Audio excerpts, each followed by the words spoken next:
Today is a very, very important night, and actually, many people are about to spend their night watching the results. We would like to dwell a little bit into the depth of the election process, psychology, and mysticism. Speaking to a good friend of mine that really inspires me to think deeper, Rabbi Gabriel Haran from Maryland, who actually leads a Rage branch in Baltimore, Rage, Maryland. Rabbi, how are you? Thank God. A pleasure to be here. I'm sure that many of our viewers, many of our students would love to know more about the psychology and the spiritual aspect of the choices we make. Excellent. I appreciate you asking. This is a topic that is very close to my heart. Through my study of Jewish mysticism, Kabbalah, and the more spiritual teachings of Judaism, I've come to conclude that there are very clear personality types. It's my fault. I didn't introduce you actually as a therapist. So you really represent both sides of the world, so to speak, the professional psychology world and also a mystical world.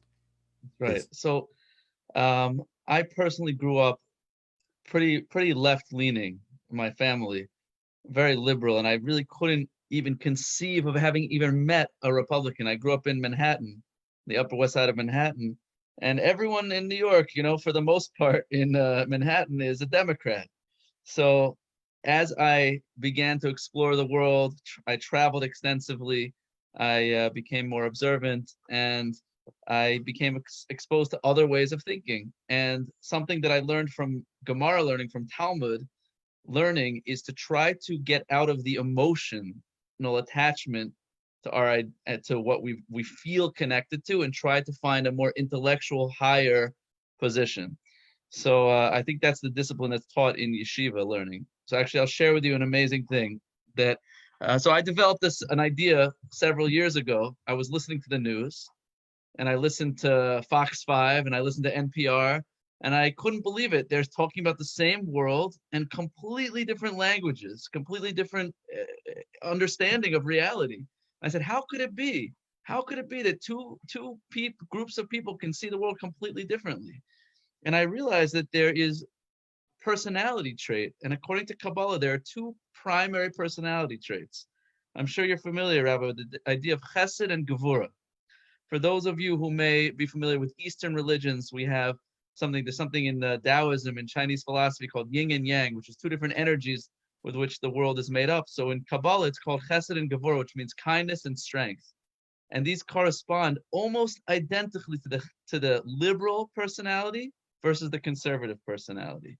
The liberal personality, according to Kabbalah, Chesed has to do with flow, expansion, opening up borders, sharing of wealth, kindness, giving, the greater good. Whereas the Gevura personality, the strength personality, has to do with individuality, earning, justice, working for it, not necessarily giving for free. You have to earn it. And it very breaks creating borders and boundaries, distinctions. It really works perfectly when you think about the different ideologies. Whereas on the liberal side, the left is very much about opening up borders, free healthcare, free college, and the breaking down of borders and conventions. The conservative side is about closing off borders, individuality, not giving stuff away for free, keeping things the way they are, strict interpretation of the Constitution. It literally fits perfectly. So many years ago, I asked myself the question, Rabbi, what color is Judaism? Right? We have these two personality types. And in fact, the Torah portions in these weeks, we're learning about Abraham, Yitzhak, and Yaakov, Abraham, Isaac, and Jacob, our forefathers. And according to Kabbalah, they actually fit into these personality traits. That Abraham was the pillar of chesed, of kindness. He expanded borders. He spent his whole life crossing from one country to another. His tent was open on all four sides. He devoted his life to doing kindness. Whereas Yitzchak, his son, was lived within the borders of the land of Israel his entire life. He was willing to give his life up for God. He was not a completely different personality type, complete self-control and discipline and inner focus. So the Torah tells us what's the goal. So the goal is Jacob. Jacob is called something called Tiferes, which means harmony, beauty, or balance, which is the goal. The Talmud tells us Tiferes is the middle way. It's the ideal for humanity. So I ask you, Rabbi, what color is Judaism? What would you say? Balance, perfect balance. What color? It's red and blue. What color is that? So if you take red and you mix it with blue, what color do you get? It's purple. It is purple. Oh, deep purple. Purple. Wow. And what's so amazing about that is that the way, how do you say purple in Hebrew? Segol. The goal. Wow. Segol means purple, and the Torah actually refers to the Jewish nation as an Am Segula. So to speak, is a gulav. Some people maybe mistakenly misunderstand the concept of chosen nation. Right. Actually, that is the concept of chosen nation, to choose the balance. To choose You balance. choosing the by you choosing the balance, you becoming a chosen nation, because you need to choose the path of the golden balance, middle road. Exactly. And Maimonides said 1,000 years ago that the goal is the middle way. It's called the golden path. And I'll tell you something else phenomenal that I discovered recently. A few psychologists who basically support my theory that they show that there are personality types, clear personality types, liberal personality type versus conservative personality type. And most people vote according to their not personality type. Most people vote according to their community, their upbringing, what their society tells them to do. But a few people are free thinkers, right? We like to think of ourselves as free thinkers. We broke away from our upbringing. We thought about it. We came to a conclusion. So the truth is that's also not true, because a Nobel Prize psychologist, Daniel Kahneman, an Israeli psychologist, says and proves, he won a Nobel Prize for this, that 99% of our decisions are emotional. We make decisions quickly based on our intuition, and then we use our rational, logical brain to justify our decision. So it turns out that most people who are not voting based on their community or their upbringing are voting based on their emotions, not on their intellect. So the Jewish path is to disconnect from emotion. That's the idea of Talmud learning. So we always learn Talmud in pairs, in chavrusas. You learn it with a friend.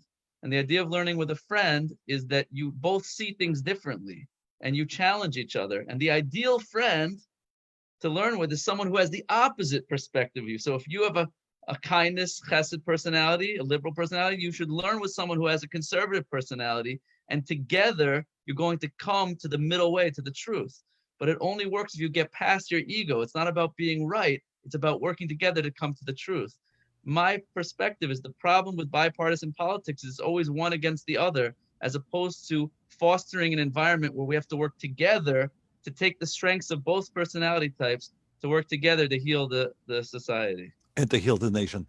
It is an unbelievable, inspirational, and transformational message. First of all, it's very, very timely at this, very painful, actually tense times. And your message is that we, first of all, need to learn how to listen, how to hear each other, how to respectfully listen to another opinion. And that is the foundation of actually learning. We know that Beis Shammai and Beis Hillel, two schools of thought, correct? Also, That's by right. the way, also one is of kindness and another one of justice, so to speak, That's correct? right. And responsibility, exactly the same ideas, actually, And according to Kabbalah, correct? in fact, according to Kabbalah, it's quite phenomenal. The Mishnah tells us that there's something called a machlochis l'shem shamayim. There's an argument that's for the sake or the name of heaven. And the example given is Hillel and Shammai, who represent Chesed and Gevurah. And although the Talmud actually records, quite recently we read it in the Daf Yomi, that there was a heavenly voice that proclaimed both of these perspectives are the words of the living God. That means they're both true. And so what does it mean? An argument for the name of heaven. So it's something fantastic here, right? So kindness corresponds, and I have a whole approach to explain it. You can look on my podcast, Gavriel Horan, the Gavriel Horan Show, available on all the podcast networks, where I talk about in the Parsha Noach, and actually in this week's Torah portion, that we have in elements, kindness corresponds to water. The flood had to do with a generation that had too much kindness. Gevurah, strength, corresponds with fire, right? So that Sodom, the community in this week's Torah portion that we learn about society, was destroyed with fire because they had too much strength. Okay, so now watch this. So kindness is water, corresponds with blue, Democrats, right? Gevura is fire, red, corresponds to Republicans. But now look at this, an argument for the name of heaven. Do you know how you say heaven in Hebrew? L'shem shamayim, blue. Shemayim. Shemayim, the great commentary on the Torah, Rashi, tells us Shemayim is made up of two Hebrew words, actually. It's made up of the word Aish and the word Mayim, fire and water. Because heaven is a place where fire and water, where Chesed and Gevurah work together and coexist. Amazing. What a beautiful idea. But also it says that the kind people of the school of Hillel admitted that Shammai and his students were smarter. So then why the law actually established according to less, so to speak, wise or smart people? Because they heard the opinion of their opponents first. They mastered the art of listening and therefore understood their arguments and came to deeper conclusions as a result. Right, So the ability to listen respectfully and be willing to accept that maybe the truth is not just with me, but maybe another person has a point that I need to learn from. That is the key to the balance. I believe it's also key to balance in any communication between husband and wife. Do we have also the same concept of kindness and justice, so to speak, gvura power between husband and wife? So certainly it's a breakdown of masculine and feminine energy. It doesn't mean male or female exactly, but the ideal marriage in Judaism is between male and female precisely because they both bring very different perspectives to the table. There's a very different worldview, and psychologically speaking, of course, there are studies that say either direction, but many psychological studies show that men and women think differently and feel differently about reality. They perceive reality differently. The idea is that together, you're going to give the whole picture, and we need both perspectives. So it's actually fantastic that, what you're saying is, the idea of Hillel and Shammai of listening happens to be that the halacha, the Jewish law, goes according to Hillel because they were kinder and because they were more understanding and listening. But the Arizal, the famous Kabbalist, says that in the future time, when the Messiah comes, when Mashiach comes, the law will go according to Shammai. So we It will see be that we need strict both. truth. It will be strict truth then, That's right. but not in an ideal world. We need to live with kindness. That's right. And one other idea I'd like to share with you is that what comes out from a number of these psychological studies, and these include the works of Daniel Kahneman and Jonathan Haidt, who's a psychologist, an American social psychologist, professor at NYU, who talks extensively about this idea of different liberal and conservative personality types and the need for bipartisan politics. So it comes out that all news is fake news, all news, because we see what we want to see. We utilize facts and statistics only to support the feelings that we already have. So it's impossible to make decisions in an honest way alone. That's why you need to have other people to bounce off ideas, people that don't agree with you. And the problem in our society where we cancel each other if we don't agree with each other, or we defriend people who have different ideas, is that we're basically isolating ourselves to an echo chamber where all we hear is our own idea. And that prevents us really from seeing the full picture. The very idea of a husband and wife becoming one and only together being able to give life and continuation of life depends on the ability to communicate with each other successfully, can be replicated also in society. The country can exist and the life in the country can exist only when the red and blue, so to speak, become one and coexist together. So you need people who feel the pain of society. You need people who care about the greater good, but then you also need people who don't feel, who can disconnect from those emotions, who are more intellectual to help solve those problems. If a society is made of the thinkers alone, that's a very cold and cruel society. If the society is made of the feelers only, it's a very warm and fluffy society, but it doesn't have the proper boundaries. You need both personality types in order to make a society run properly. Someone to feel the pain and someone to disconnect from those feelings to help to intellectualize and solve the problems. What are your blessing wishes, first of all, to our community, our students, young Russian Jews, or young Jews in general, or Jewish people in general, and for that matter, our country, United States My, of America?